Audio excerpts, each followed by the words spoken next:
பார்த்துக்கலாம். சர்க்கரை 5லேருந்து 6 table spoon, பால் 2 cup, butter 25 grams, பாதாம் இது மாதிரி க்ரஷ் பண்ணி வச்சுக்கிறேன். உங்களுக்கு எவ்வளோ தேவையோ அவ்வளோ ஆட் பண்ணிக்கலாம். கோகோ பவுடர் 2லேருந்து 3 டேபிள் ஸ்பூன், அப்புறம் ப்ரெட் 5லேருந்து 6 இது மாதிரி குட்டி குட்டியாக நான் வந்து கட் பண்ணி வச்சுருக்கிறேன். அப்புறம் செமி சாக்லேட் ஒரு 40லேருந்து 50 கிராம்ஸ். வாங்க இப்போ ரெசிபி எப்படி செய்கிறதுன்னு பார்க்கலாம். அடுப்பில் வந்து ஒரு பாத்திரம் வச்சுருக்கேன். பாத்திரம் சூடானோடனே நம்ம எடுத்து வச்சுருக்கிற பட்டர் 25 கிராம் பட்டரை வந்து ஆட் பண்ணிக்கலாம். அடுப்பு வந்து லோ ஃப்ளேமில் தான் இருக்கணும். பிகாஸ் இந்த ரெசிபி மொத்தமுமே நம்ம வந்து லோ ஃப்ளேமில் தான் வச்சு நம்ம வந்து செய்ய போகிறோம். ஹை ஃப்ளேமில் வச்சிங்கன்னா ரெசிபி வந்து ஸ்பாயில் ஆகிடும். இப்போ பட்டர் வந்து லைட்டாக மெல்ட் ஆனோடனே நம்ம எடுத்து வச்சுருக்கிற செமி சாக்லேட் வந்து ஆட் பண்ணிக்கலாம். உங்களுக்கு வேணால் நீங்கள் வந்து டார்க் சாக்லேட் கூட நீங்கள் வந்து ஆட் பண்ணிக்கலாம்.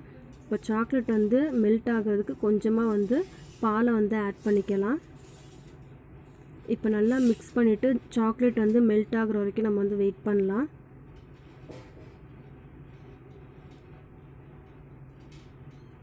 பாருங்கள், சாக்லேட் வந்து நல்லா மெல்ட் ஆகிடுச்சு. இதோட நம்ம வந்து தேவையான அளவு சர்க்கரையும் வந்து ஆட் பண்ணிக்கலாம்.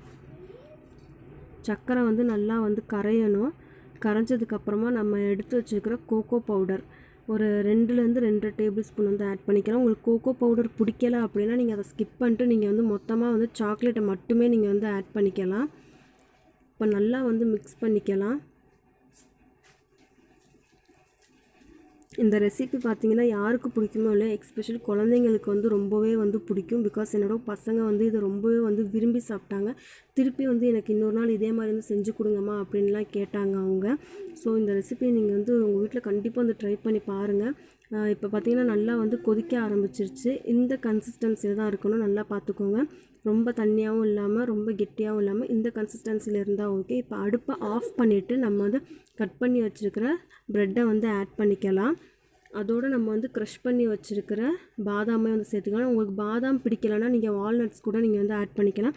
நீங்கள் முந்திரி ஆட் பண்ணிக்கலாம், உங்களுக்கு வந்து அந்த க்ரன்ச்சினஸ் வந்து கிடைக்காது.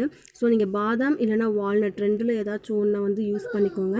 இப்போ இதை வந்து நம்ம அப்படியே வந்து ரூம் டெம்பரேச்சரில் கொஞ்சம் கூல் ஆகிறதுக்காக நம்ம வந்து விட்டுறலாம். இப்போ பார்த்தீங்கன்னா நல்லா வந்து கூல் ஆகிடுச்சு. நான் வந்து ஒரு கண்ணாடி பவுலில் வந்து பட்டரை வந்து க்ரீஸ் பண்ணி வச்சுருக்கிறேன். எவ்வளோ தேவையோ அவ்வளோ அந்த அளவு எடுத்து நம்ம ரூம் டெம்பரேச்சரில் அப்படி செட் ஆக வந்து விட்டுடலாம். இப்போ இதுக்கு தேவையான சாஸ் வந்து எப்படி ரெடி பண்ணுறதுன்றதை பார்க்கலாம். ஒரு பாத்திரத்தில் 1 கப் பால் எடுத்துருக்கிறேன். அதுக்கு தேவையான 3லேருந்து 4 டேபிள் ஸ்பூன் சர்க்கரையை வந்து சேர்த்துருக்கிறேன். நான் பாத்திரத்தில் அடுப்பில் வைக்கல, கீழே தான் வச்சுருக்கிறேன். இப்போ இதில் வந்து ஒரு 2 டேபிள் ஸ்பூன் கஸ்டர்ட் பவுடர் வந்து ஆட் பண்ணிக்கலாம். அதையும் வந்து நல்லா மிக்ஸ் பண்ணிக்கலாம்.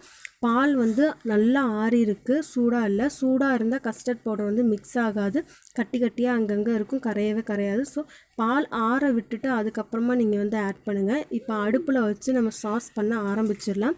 இதுவும் வந்து ஃபுல் அண்ட் ஃபுல் லோ ஃப்ளேமில் தான் இருக்கணும். ஹை ஃப்ளேமில் இருந்தால் சாஸ் வந்து வீணாகிடும். இப்போ பாருங்கள், நல்லா வந்து ஒரு கொதி வந்துருச்சு, அதுவே போதுமானது. ஸோ இந்த கன்சிஸ்டன்சி வந்தோடனே நீங்கள் வந்து அடுப்பை வந்து ஆஃப் பண்ணிடலாம். லைட்டாக ஒரு கொதி வந்தாலே போதும்.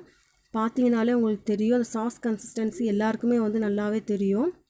ஸோ இந்த கன்சிஸ்டன்சி வந்தோடனே ஆஃப் பண்ணிடலாம். இதையும் வந்து கொஞ்சம் நல்லா வந்து கூல் பண்ண விட்டுடலாம். இப்போ வந்து பிளேட்டிங் பண்ண ஆரம்பிச்சிடலாம். ஒரு பிளேட்டில் நான் வந்து நம்ம செட் பண்ணி வச்சுருந்த புட்டிங்கை வந்து எடுத்து வச்சாச்சு. அதுக்கு பக்கத்தில் நம்ம வந்து சாஸை வந்து ஊற்றிடலாம். இல்லை நீங்கள் சாஸை ஊற்றிட்டு கூட அது மேலே நீங்கள் வந்து புட்டிங்கை கூட நீங்கள் வந்து எடுத்து வைக்கலாம்.